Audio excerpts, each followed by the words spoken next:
Luke's Gospel, chapter 10, beginning at verse 38.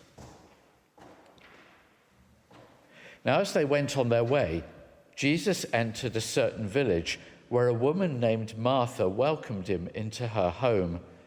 She had a sister named Mary who sat at the Lord's feet and listened to what he was saying. But Martha was distracted by many tasks, so she came to him and asked, "Lord, do you not care that my sister has left me to do all the work by myself? Tell her then to help me."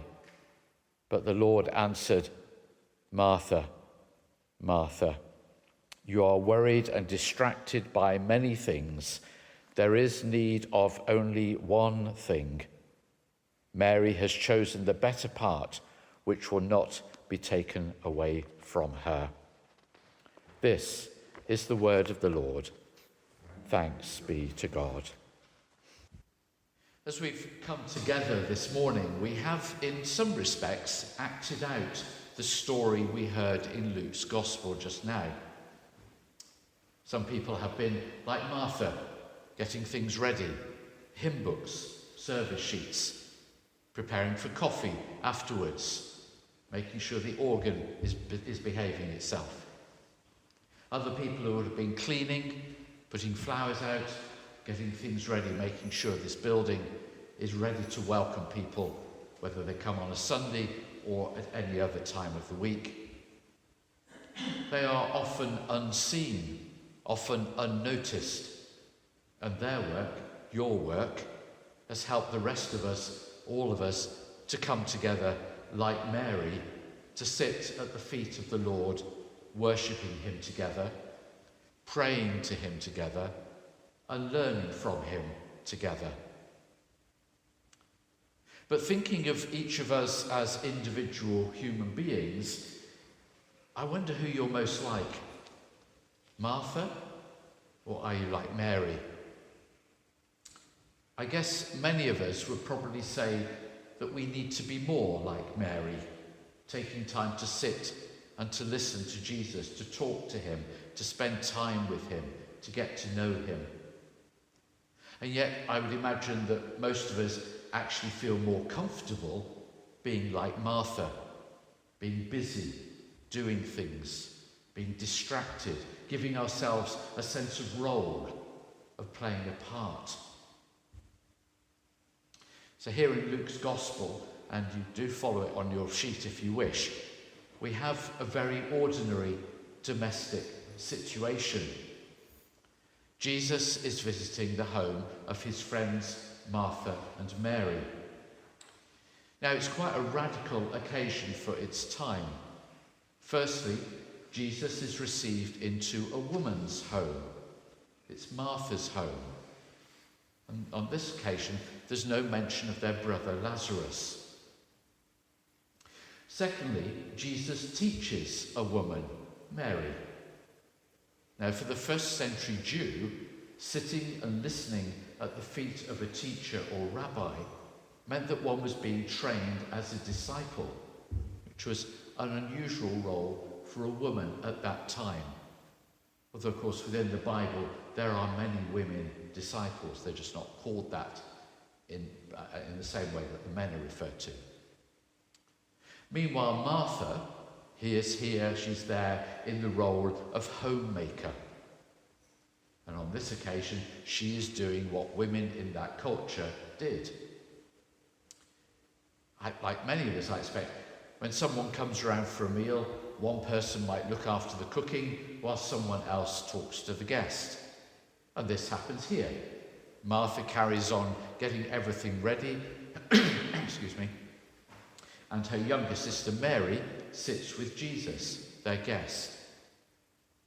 Yet in the heat of the kitchen, Martha is getting more and more uptight. Oh no, the guests are waiting, the potatoes are ready, but the carrots aren't, and the meat. And there's Mary, my sister, not helping at all. She's just talking to him. Martha's angry. She's stressed. She's in need of some help, and these two other people are ignoring her. I can imagine her storming out. Look what it says in verse 40 on that sheet. Lord, do you not care that my sister has left me to do all the work by myself? Tell her then to help me. And bear in mind, we don't know what else was said. And this isn't the only time that Jesus has incurred Martha's anger. When their brother Lazarus was dying, she sent for Jesus and made it quite clear how unhappy she was that he hadn't come sooner. Now, immediately before this account in Luke's Gospel is an even more well-known passage, the parable of the Good Samaritan, which we had as our Gospel reading last week. So it's interesting to speculate whether Luke, as he wrote his Gospel, or those who then edited it, did so in such a way that deliberately pitched a story of how we shouldn't ignore people in need of help, against this example of someone who's needing help and they feel that they're being ignored, Martha. So here in Bethany, in the house of Martha, we have Jesus, the very person who told that parable of the Good Samaritan. And he's there having a cosy chat with Mary whilst Martha wears her fingers to the bone. Is that Jesus walking by on the other side? Indeed, verse 41 in the reading, one could read his response to Martha as being a bit harsh, as if he doesn't care. Martha has reproached Jesus for his attitude, and Jesus reproaches Martha in return, one could argue. But there is a tenderness, there is a care. Martha, Martha, he says. The doubling of words is something we hear Jesus do at other times to express and emphasize his love and concern. Martha, Martha. He also knows Martha. They're good friends.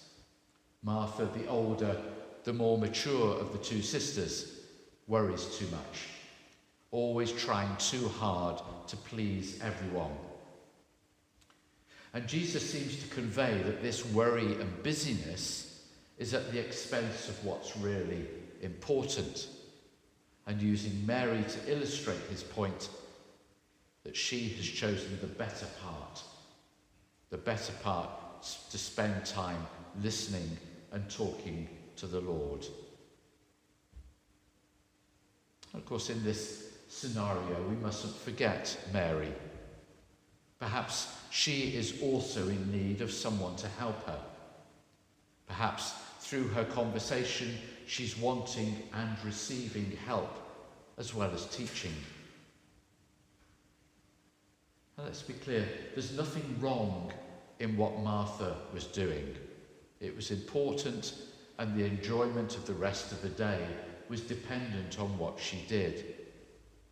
She would no doubt spend her own times of listening and talking to Jesus.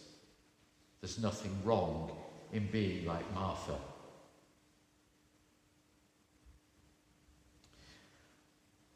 Nevertheless, it's an incident that challenges us to consider our priorities.